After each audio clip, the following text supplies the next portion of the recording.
chickens.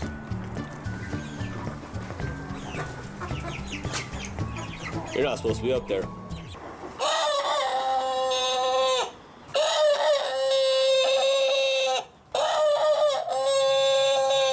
Knock it off.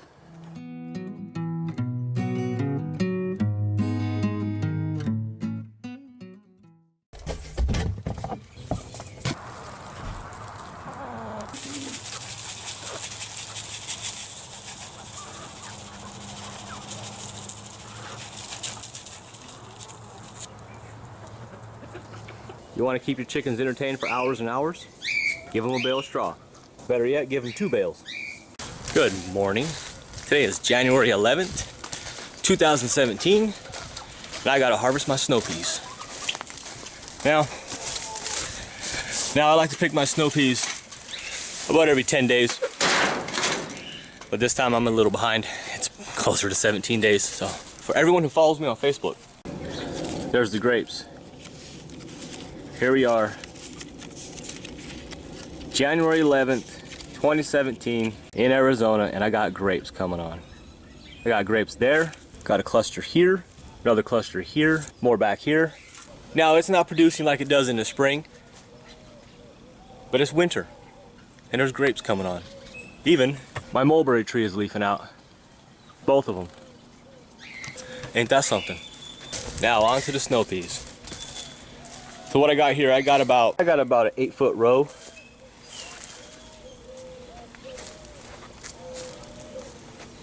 And like I said, I like to pick every 10 days.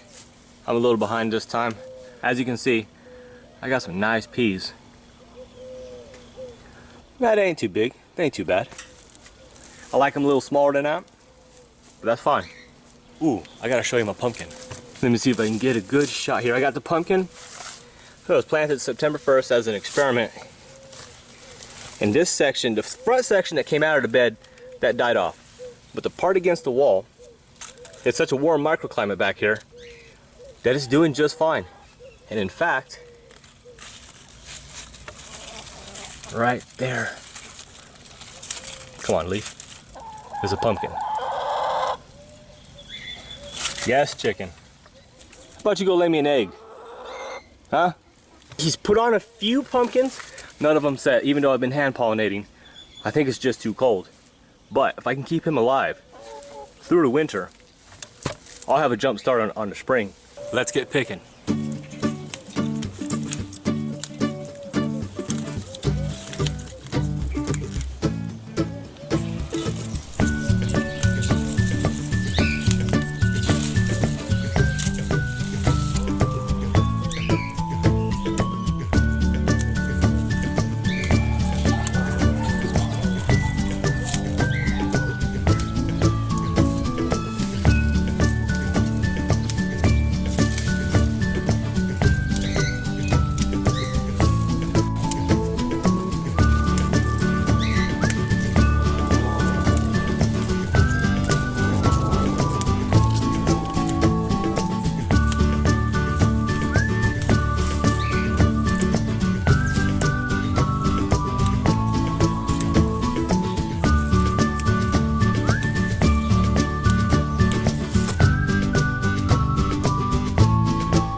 Look at those carrots.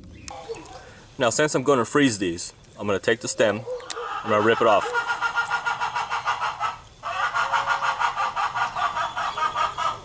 Excuse my chicken, she has something to say. You done? Okay, back to what I was saying. I'm going to take these stems off, I'm going to freeze them, put them on a sheet pan, throw them in the freezer, let them freeze solid, which is going to take about 12 hours, and then I'm going to put them in a bag. Now, if you're going to keep these long term, you'd need to blanch them. Now it's off to the freezer.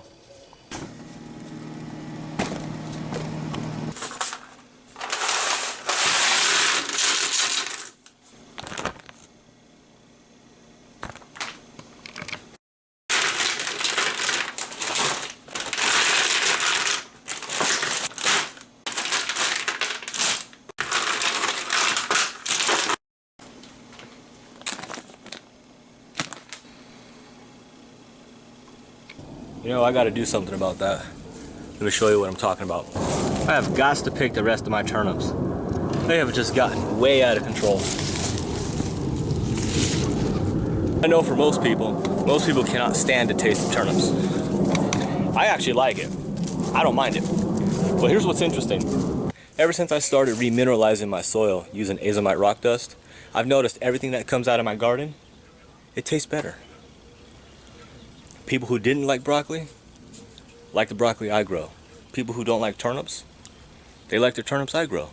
Well, let's get these turnips out of the ground, huh? All right, basically I'm just gonna cut the tops off of these, exposing the root, and then it'll make it easier for me to get them out of the ground. Now typically I would juice the greens, but these greens, they're kind of, you know, they're kind of at their end. They're not prime, so it's gonna be chicken food.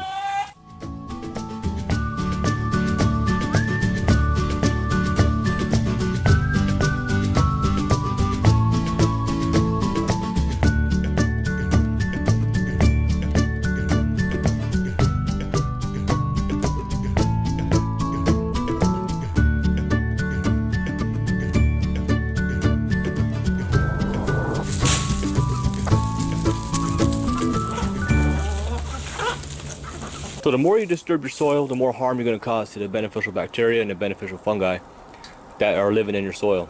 And that's something I don't want to do. I'll take my hand and I'll reach underneath the turnip. And between my two fingers, I'm trying to pinch the root. And with my other hand, I'll lift the turnip straight out of the ground, raking all the soil off the root as I pull it up. And that minimizes the impact I have on my soil. Let me show you again.